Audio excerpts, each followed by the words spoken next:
À altura de recebermos neste Now às 9 Teresa Leal Coelho, membro da Comissão Nacional de Eleições e antiga deputada do PSD. Bom dia, seja bem-vinda. Bom dia, Eduardo. Vamos olhar para os resultados eleitorais e, olhando para estes dois rostos que passam à segunda volta, começo por lhe perguntar se este resultado o surpreendeu. Bom, nós tivemos aviso prévio porque, à medida que as sondagens foram publicadas, nós fomos percebendo qual era a tendência de voto dos cidadãos eleitores e, portanto, no dia concretizou-se aquilo que não só as sondagens como os tracking polls estavam a anunciar. Portanto, foi um resultado anunciado. Desta vez, as sondagens foram certeiras. Pelo menos as mais recentes. Tivemos uma abstenção histórica no que toca aos últimos 20 anos. O que é que acha que pode ter contribuído para estes valores? O facto de haver muitos candidatos? Uma quebra de abstenção. Eu julgo que sim, julgo que os eleitores perceberam que nós estamos num momento absolutamente crucial, não só porque este processo teve um conjunto de incidentes, desde logo começou com cerca de 45 candidaturas anunciadas e depois uma série de outras questões que resultam de um quadro legislativo que tem que ser alterado e tem que ser rapidamente alterado para criar condições para que nomes que não são candidatos validados não estejam nos boletins de voto, como aconteceu, mas sobretudo acho que os eleitores tiveram a percepção de que se joga num tabuleiro muito relevante nestas eleições. Há efetivamente uma bipolarização do sistema, digamos assim, e essa bipolarização do sistema leva a que a participação seja mais efetiva. É o que eu entendo deste resultado no que diz respeito à abstenção. À participação. Sim, à dos participação. Portugueses. Há aqui um dado que também me salta à vista e que creio irá confirmar-me que é a primeira vez que acontece, que é o número de votos nulos acabar por ser maior do que o número de votos em branco. Houve um aumento de 62% dos votos nulos. Isto é um indicador de que houve muita gente a votar nos três candidatos que estavam no boletim e que não estavam na corrida a Belém, efetivamente.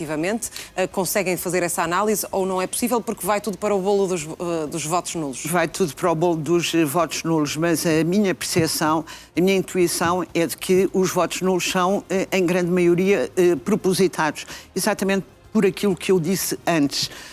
A maior parte das pessoas que querem entrevistar na rua e as pessoas com quem nós conversávamos, nas vésperas das eleições, diziam não sei, estou indeciso, não sei em quem vou votar.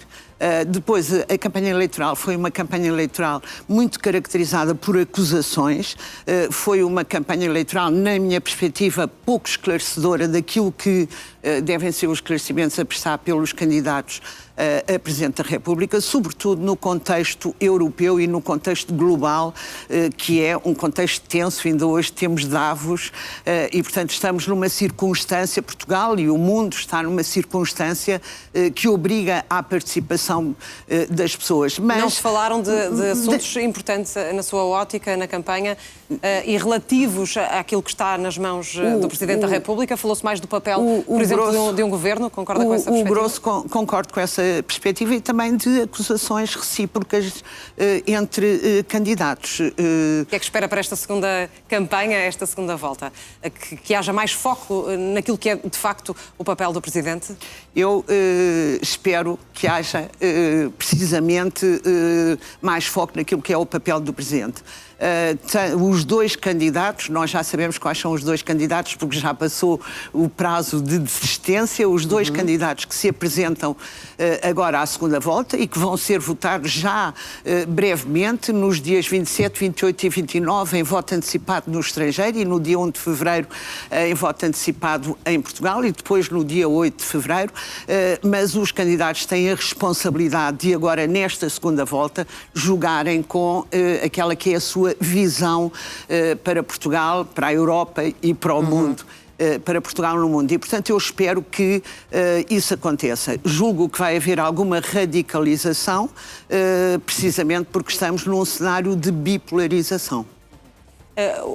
Quais são os desafios desta segunda volta das eleições? Sabemos que há 40 anos que não acontece para a CNE e, nomeadamente, para todo este processo que engloba a votação por todo o mundo. Portanto, os boletins novos, dos quais vão constar apenas agora 2 nomes, 2 candidatos, já estão a circular para chegarem aos países de todo o mundo, onde há portugueses? Hoje ainda o Tribunal Constitucional tem que fazer o sorteio da ordem dos candidatos no boletim e só depois é que os boletins são impressos e começam a circular para todo o mundo. Nós temos 121 Assembleia de Votos, 141 mesa de votos no estrangeiro. Há algumas localizações em que, porventura, não será possível entregar os votos a tempo e, sobretudo, para o voto antecipado, como já disse, no estrangeiro é 27, 28 e 29 de janeiro. E, por isso faltam mesmo, pouquíssimos dias. nesse caso, faltam muito poucos dias.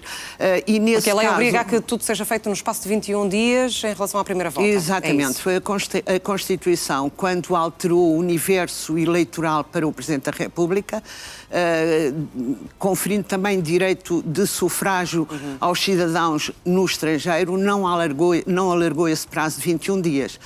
Também a apresentação das candidaturas é no prazo de 30 dias antes da data da eleição. Isso pode quando trazer outras eleições é no prazo de 55 dias. E tudo isso tem que ser alterado e nós vimos desta vez que se gerou alguma complicação. Eu posso dizer-lhe que os boletins de voto foram acompanhados por pessoas. Para a primeira volta foi necessário que pessoas com passaporte diplomático levassem caixas e malas com boletins de voto para entregar nas diversas localidades. Nesta segunda volta, onde não for possível entregar os votos, os boletins com 2 nomes, irão ser usados os boletins da primeira volta.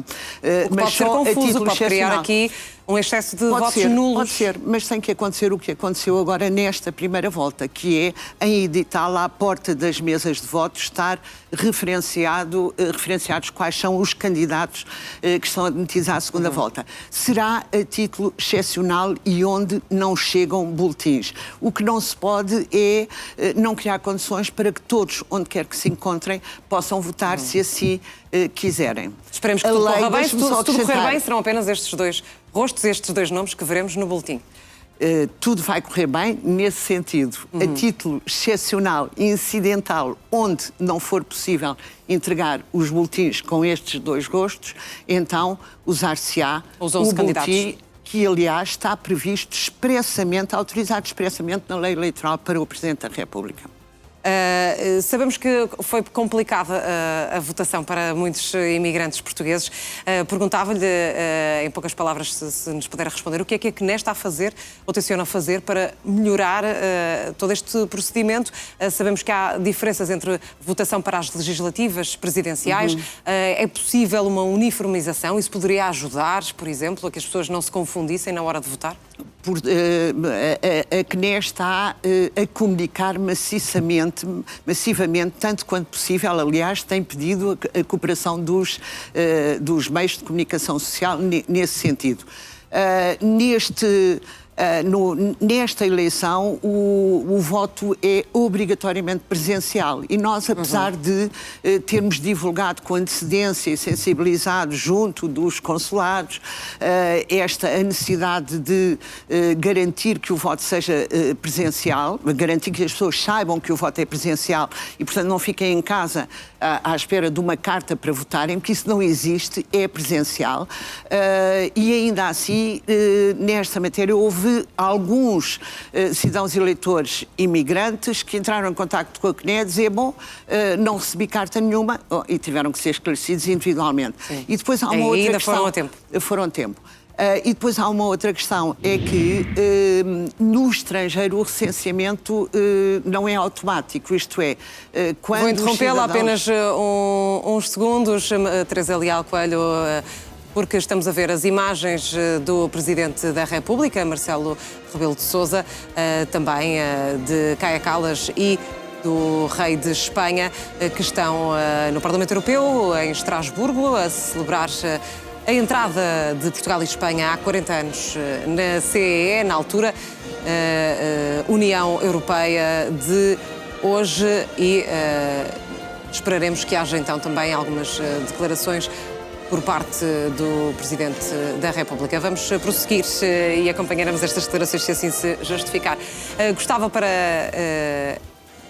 terminarmos também a nossa conversa e sei do seu dever de neutralidade enquanto membro da CNE, mas gostava de lhe perguntar se já decidiu o seu sentido de voto, sendo que não poderá dizer em quem, mas para esta segunda volta já tem a sua ideia formulada? Eu entendo que devemos todos ponderar e esperar pelo início da campanha eleitoral. É evidente que tenho as minhas convicções e também tenho as minhas preferências, como é por demais evidente, mas aguardo o início da campanha eleitoral. Eu gostaria de chamar a atenção que a campanha eleitoral poderá começar a partir de segunda-feira da próxima semana, e, portanto, dia 26, o Tribunal Constitucional vai então validar os resultados definitivos. Tem 3 dias para o fazer, 26, 27 e 28. E, portanto, a campanha eleitoral começará ou no dia seguinte, dia 29, ou se o Tribunal Constitucional se antecipar e validar logo no dia 26 ou 27, começará no dia 27 ou no dia 28. Ainda é uma Mas incógnita. eu entendo, sobretudo, não só por causa do exercício de funções Para concluir, por favor. no âmbito da Comissão Nacional de Eleições, mas também para termos aqui um período de acalmia até o início da próxima, da próxima Agradeço a votação. Teresa Leal com a